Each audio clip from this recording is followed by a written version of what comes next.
No se puede apelar al realismo mágico de decirle tenemos alguna idea de cómo vamos a bajar el déficit. Hay que decir la verdad, hay que decirlo ahora.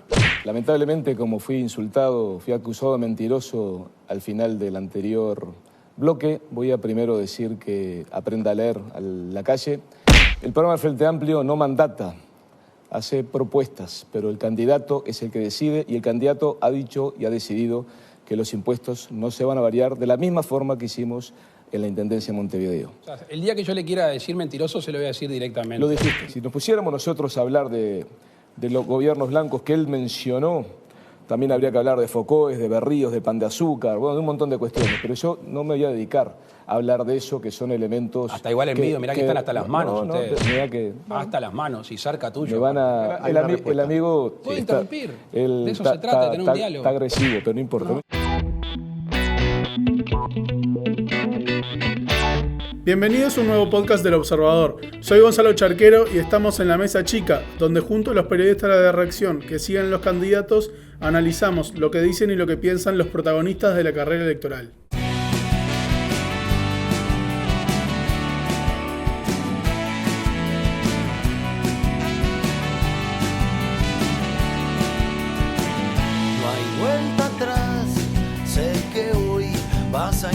A poco más de una semana de la definición electoral, Daniel Martínez y Luis Lacalle Pou protagonizaron en la noche del miércoles su segundo debate de la campaña y el único que habrá antes del balotaje. ¿Para qué le sirvió el debate a Martínez y a Lacalle Pou? ¿Hubo algún golpe de efecto? ¿Hay campaña después del debate? Mientras las encuestas confirman el favoritismo del presidenciable blanco, en esta edición de La Mesa Chica estamos con Martín Tócar, el periodista que sigue a Martínez, y Natalia Gold, encargada de la cobertura de Lacalle Pou, para hablar sobre el enfrentamiento televisivo y de cómo están parados los candidatos para los días que quedan de esta carrera electoral. Bueno, Martín, Natalia, bienvenidos. Primero, como siempre, saludarlos y preguntarles nuevamente, ¿sensaciones? Primero, bueno, muchas gracias como siempre y de estar compartiendo con Tócar, que ya somos habitués. Somos la misma persona. Sí, casi la misma persona, con dos cabezas. Primero, analizándolo desde lo que pasó con Lacalle Pou, creo que Lacalle arranca pegando, ¿no? Arranca haciendo referencia al tema de la campaña de las mentiras y llamando también, dando como un mensaje también ahí, no solamente a la dirigencia, sino creo también a la militancia, a bajar un poco la pelota, digamos, en estos últimos días. Y me parece que se vio a un Lacalle mucho más confrontativo de lo que cualquiera podría haber esperado. En lo personal no creo que no lo viví con sorpresa, digamos, porque conociendo las ganas que él tenía de hacer un debate que fuera más de ida y vuelta, no me lo imaginaba de otra manera. Pero es cierto que mirando cómo llega él al debate, que llega como favorito según todas las encuestas, él tenía que salir a empatar, ¿no? O sea, con el empate ya le alcanzaba, entonces tampoco era que tenía que salir a confrontar. No necesitaba la confrontación para, digamos, para tratar de mover la aguja a su favor. No sé, Martín, si en el caso de Martínez, ¿cómo lo viste? Claro, en el caso del candidato Frente Amplista, sí, se veía el debate como una instancia quizás como el último gran tiro que tenía para emparejar la situación, y la sensación posterior es que si bien pudo asestar algunos golpes, sobre todo al final, como que no fue algo que vaya a marcar, ¿no?, el resto de la campaña y que haya generado una incertidumbre en torno a la capacidad de gobernar de Lacalle, sobre todo para los indecisos o para gente que podría cambiar su voto. Eso no estuvo presente, o sea, no hubo un batacazo, un golpe de timón que generara un golpe de efecto trascendente para lo que queda de la campaña. Lo que sí generó, por lo menos en la interna del frente, es sí como que un efecto positivo en la militancia, en la dirigencia, como de aglutinar a todos en torno a estos últimos días que quedan, de como afrontar esta etapa todos juntos y cerrando filas, y tratar también, sobre todo en estas horas, algunos dirigentes son como más realistas a la hora de enfrentarse al hecho de que bastante probable la derrota en el balotaje. Y entonces, bueno, un poco lo que se trata de hacer es ir de la mejor forma posible, tratar de llegar al máximo porcentaje de votación para emparejar todo lo que se pueda y evitar eso, las fracturas internas, evitar, ¿no?, los pases de factura. Y lo que dicen los dirigentes es como que el frente está preparado para salir bien parado incluso de la derrota. Bien, en parte un poco por el formato se pudieron ver algunos más cruces o intercambios, de hecho varios golpes que se dieron como ustedes decían, pero ¿en qué consideran que se hizo fuerte cada uno? Y también después vamos a hablar un poco de qué cosas dejaron pasar, pero ¿en qué se hizo fuerte cada uno? A mí me parece, en el caso de La Calle, en que transmitió, capaz que desde una óptica más, y según lo que he conversado con gente allegados a él, transmitió como cierto liderazgo, ¿no? O sea, como fortaleza, digamos, a la hora de transmitir ideas y de argumentarlas, por más de que cometió errores. Por ejemplo, el error de las cifras de embarazo, ¿no?, que lo consignábamos también en una nota del Observador.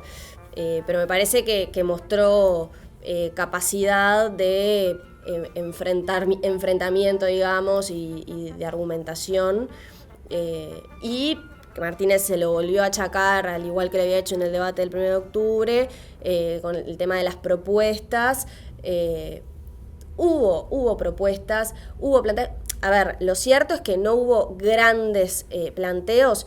Tampoco fue así pensado el debate desde la óptica de los blancos. Es que en verdad es como que no es el objeto del debate central, por lo menos, no son las propuestas, sino más que nada ese intercambio y quién sale mejor parado de esa polémica. De hecho, si algo se habían planteado en el comando, que estuvieron durante todo el fin de semana, o parte del fin de semana y los 3 días previos al debate, preparándolo en el búnker, si algo se habían planteado es: no nos vamos a salir del esquema que nos marcamos, de la hoja de ruta que nos pautamos. Algo que tampoco van a hacer ni hicieron en la campaña en general, ¿no? Pero en el debate en particular, lo que se plantearon fue eso. O sea, nosotros vamos a seguir por la línea que nos marcamos. Él tenía materiales que sabía que iba a utilizar y que los utilizó. No hubo que improvisar. No fue que en las pausas que se acercaba a su equipo tenían que plantearle que enfatizara más un punto o que dejara de lado otro, sino que siguieron por donde la ruta en la que iniciaron, ¿no? En el caso de Martínez, creo que todos lo vimos un poco más errático y encorsetado al principio. Eso fue bastante parecido al debate anterior, que fue quizá Martínez de menos a más y La Calle de más a menos. De cierto modo, después cada uno tendrá como sus evaluaciones de quién emparejó, para dónde se inclinó la balanza. Y bueno, al principio eso, Martínez siguió. En verdad, la idea del comando, o por lo menos lo que nos contaban algunos dirigentes, era que por razones obvias la estrategia tenía que ser distinta a la del anterior debate. O sea, que iba a ser un Martínez más al ataque, tratando de golpear en otros lugares.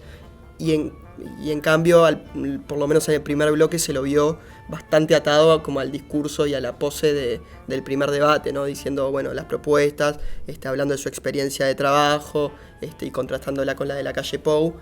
Y bueno, en eso como que se notó al principio cierta incomodidad porque, bueno, lo consignábamos hoy en una nota, Pilar Teijeiro, la conductora, casi que explicar básicamente que se podía debatir, que estaba permitido, ¿no?, intercambiar. Que ahí me parece que también faltó jugársela un poco más, en el sentido que, por ejemplo, La Calle en un momento lo interrumpe a Martínez y Martínez mira a los moderadores y Nicolás Lucich, el otro moderador, dice: sí, doctor La Calle tiene la palabra Martínez, y ahí La Calle dice: bueno, pero esto se trata de un intercambio, de tener un diálogo.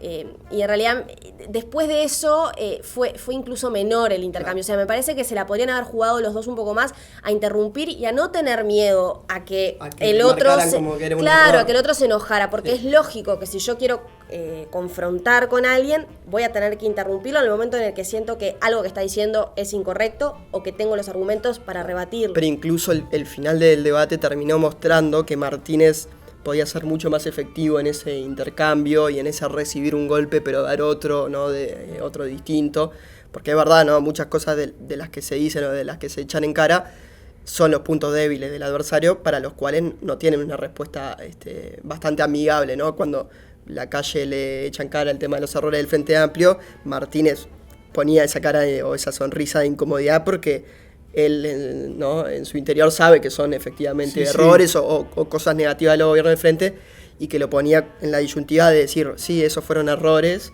que hubiese sido, ¿no? Un hecho interesante o trascendente del debate, o bueno, como dejarla pasar y que quedara obviamente como un golpe que tuvo que aguantar. Y en ese sentido me parece como eso, que el final terminó mostrando que Martínez se animó a tirar algunos golpes, algunos con errores o con datos inexactos, o otros que incluso generaron molestia en la calle, como el caso de Álvaro Delgado, pero que bueno, que formó parte justamente de ese intercambio un poco más picante y que le permitió eso, asestarle algún golpe y alguna crítica al nacionalista. También, perdón la interrupción, pero también me parece... No, bueno, acá se pueden interrumpir. Está vía libre. Acá, bueno, interrumpo al compañero. No voy a decir que me quiere pegar porque no vi nada amenazante, pero... Todo tuyo. Muchas gracias. No, que me parece que también en la interrupción y en el intercambio uno muestra la capacidad que tiene de no salirse de las casillas. Si uno está más encorsetado, digamos, o limitado a un tiempo, a un formato más estricto, es más difícil que pueda salirse del personaje. Y me parece que lo rico también de estos debates es que la gente, ¿no? La opinión pública pueda ver al candidato siendo cualquiera de los dos, ¿no? Apretado, entre comillas, por su contrincante. Hay una analogía ahí con las entrevistas, ¿no? O sea, claro, los candidatos tienen un cassette que repiten en sus discursos, en sus salidas e incluso en conferencias de prensa, y lo único que los puede sacar de ese cassette son comentarios, ¿no? En el caso de los actos, comentarios de gente que atienda a esos actos. En caso de ante la prensa es una repregunta o una insistencia en algún tema. Y en el caso de un debate son justamente los intercambios. Y ahí es donde se ve lo más genuino, ¿no? Y lo más interesante, por lo menos para el ciudadano. Sí, porque o sea, de hecho hubo como algunas frases o sea, muy acostumbrados a lo que estamos de escucharlos o en el Parlamento o en un acto que es como todo protocolar, la solemnidad en su máxima expresión. Frases como están hasta las manos, la reacción es a la del cuéntame, no te la sacan ni con peine fino. Ahora te paso el link. Ahora te paso el link. Claro, son como todas frases que son mucho más de un diálogo coloquial que pueden tener dos uruguayos que lo que se ve en cualquier... Y ahí creo que, por lo menos de esta es opinión personal, pero creo que está lo interesante del debate, ¿no? Más allá de, ¿no?, que algunos dicen, bueno, no se discuten propuestas o no se ve claramente la propuesta como la clave del país, se ve por lo menos una parte de la personalidad de los candidatos y cómo reaccionan, que muchos ciudadanos a veces no los han visto o que a los ojos del público no son tan conocidos. Claro, es un poco lo que ustedes planteaban en la crónica del Observador, que al fin y al cabo es un duelo dialéctico, pero en esa pelea, ¿qué cosas dejaron pasar? ¿Qué puntos identificaron ustedes que han seguido las campañas de que no se dijeron que ahí podrían haber buscado un poco más? En el caso de Martínez hubo varias, algunas que nombró, pero quizás un poco tarde. Yo esto incluso lo hablé e intercambié con algunos asesores cercanos que les preguntaba, por ejemplo, el tema de la coalición que apareció recién en el mensaje final, que es uno como de los ejes de la crítica del oficialismo a la coalición multicolor, es eso, ¿no?, de la inestabilidad, la incertidumbre, la comparación con 1999 que no estuvo arriba de la mesa, que son cosas que apelan, ¿no?, a la memoria del votante, y pueden ser algo mucho más tangible, y por eso el Frente las había explotado y las estaba explotando en estos días, y que no estuvieron presentes, y en el caso de la coalición lo nombró al pasar ahí en el mensaje final y quedó medio perdido.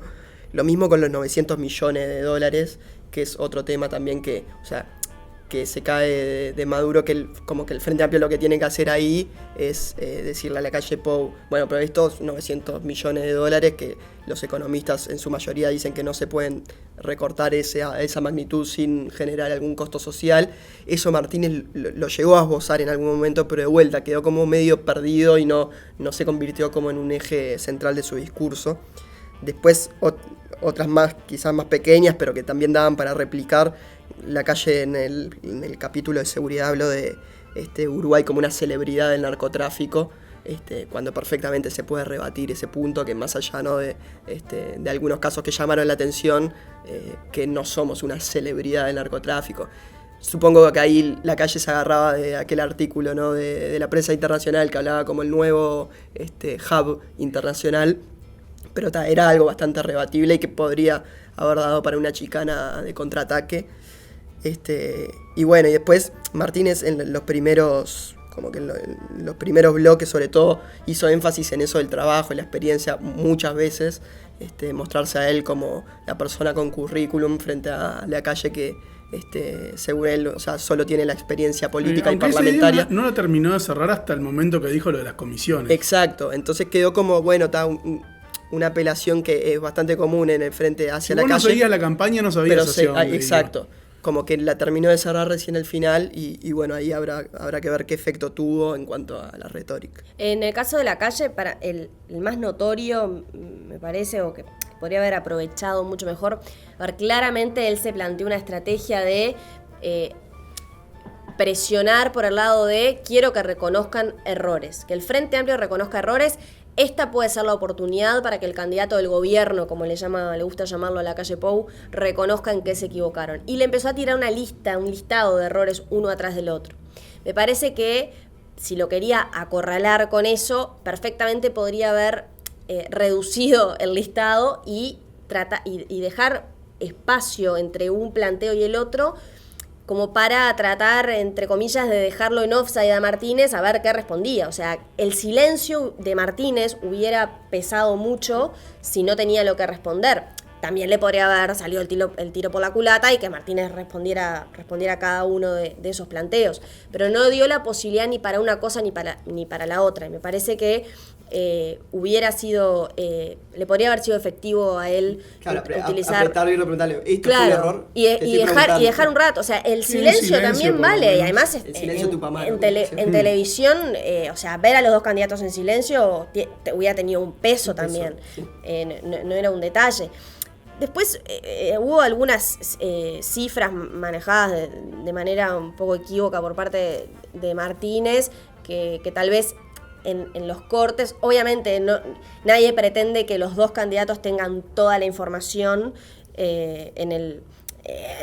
al instante de cosas que argumenta el otro, pero tal vez en los cortes sus asesores podrían haber dicho, mira, Martínez planteó que la desocupación era de casi un 20% en 2004, ese dato está mal, o sea, lleva unos pocos minutos chequearlo. De hecho, un gran despliegue de técnicos estuvo trabajando, de la calle Pou estuvo trabajando con su cuenta personal de Twitter, administrándola y tuiteando información todo el tiempo, propuestas y también falencias, o lo que consideran falencias de los gobiernos frente amplistas. Le quedaba una carta también bajo la manga que Martínez se la guardó, entonces quizás me influyó y me la estaba guardando yo, pero que es justamente marcar que tampoco habló del caso Moreira, cuando la calle le dijo explícitamente el término clientelismo político. Sí, cuando hablaron de las intendencias. Y se fue, ¿no?, a un caso, bueno, el de Delgado, que bueno, generó toda esta polémica, pero quizás la gente no lo tiene tan fresco. Es un caso que tiene más de un año, claro, y aparte que ya está resuelto. Tiene una complejidad un poco mayor porque se trata, ¿no?, del Instituto Nacional de Colonización, que no es un tema como que esté en el común de la gente, y el caso Moreira que explotó, ¿no?, una semana antes de las elecciones, tiene un escándalo sexual detrás. Y todo el componente que la gente le hace que lo entienda, audios de WhatsApp, viralización. Claro. Tiene todo el componente de escándalo y Martínez no se lo echó en cara y eso fue bastante sorpresivo. Yendo un poco, digamos, a la conclusión que hacen los comandos, ¿entienden que estos cruces pueden servir electoralmente? ¿Cómo quedan parados los candidatos? ¿Qué evaluación hicieron? No, justo hoy conversaba un poco sobre este tema con integrantes del comando y me decían que en realidad ellos el análisis que hacen del lado de la calle Pou es que un debate con estas características a 11 días de la elección no creen que mueva la aguja para un lado o para el otro. O sea, ellos en realidad ya pensaban eso antes del debate. Vale decir también que se fueron satisfechos, creo que los dos comandos se fueron satisfechos, vos lo decías también del de Martínez, por el resultado, pero no creen que haya cambiado.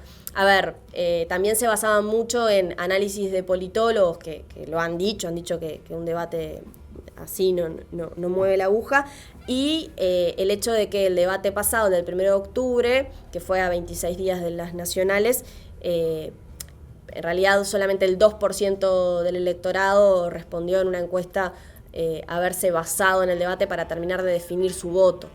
Entonces, en ese sentido, ellos lo que iban era a argumentar y a plantarse firmes con determinados temas, pero no a buscar que el electorado indeciso los escogiera por esas 2 horas de mano a mano con el candidato del Frente Amplio. Sí, la satisfacción ahí de Martínez y su equipo, que fue así, obviamente, cuando termina el debate y cada uno de alguna forma pudo cumplir alguno de sus objetivos, se va conforme, pero creo que esa satisfacción se vio atenuada por el hecho de que eran conscientes de que no movieron la aguja como tendrían que haberlo hecho para... Te faltó un golpe ahí. Un golpe, claro, de knockout. O sea, ellos precisaban dar vuelta un 2-0 en la altura y se quedaron cortos. Y bueno, ahora obviamente tienen días como para lanzar su arremetida final y tratar de llegar a todo lo que puedan y quizás dar el batacazo, pero se sintió como eso de no pasó que la calle fuera derrotado y vapuleado en el debate, entonces lo que queda como unos días más de campaña normal para tratar de ver hasta dónde se puede llegar. Iba a ir a eso un poco para cerrar. ¿Hay campaña después del debate? Porque quedan pocos días y como que lo que no se hizo hasta ahora es muy difícil hacerlo en una semana. Es como la retirada, ¿no? Es como claro. La bajada. La bajada, ojo, los blancos en realidad siguen con su cronograma previo al debate de actos, siguen con la recorrida por todo el país, les quedan todavía varios departamentos. El miércoles 20 tienen el acto de cierre en Las Piedras, para variar, siempre lo hacen en Las Piedras y esta vez no es la excepción. El domingo va a haber un encuentro de mujeres de todos los partidos socios de la coalición para firmar un compromiso, pero vinculado al tema género. ¿Esa es a la misma hora que el clásico? Es a las 5 de la tarde, es ahí, pegan el palo con el clásico.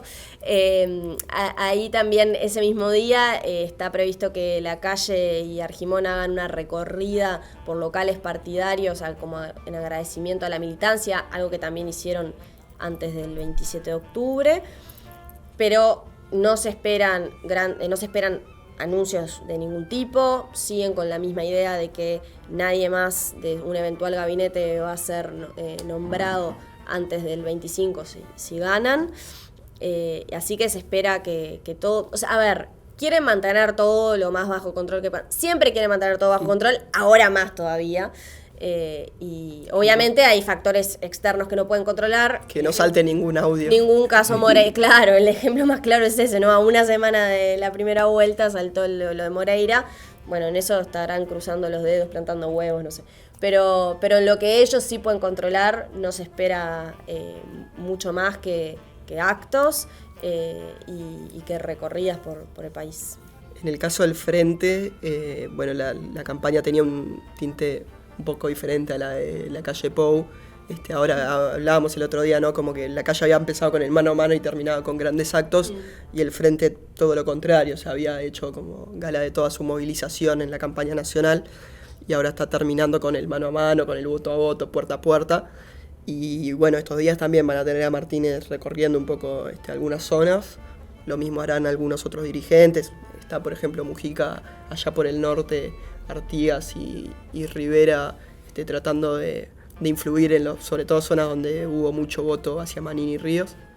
Y bueno, ese va a ser un poco el tono de la campaña y los últimos días de la campaña del Frente Amplio. Bien, así que mientras los candidatos se deslizan hacia la recta final y hacia el día de la elección.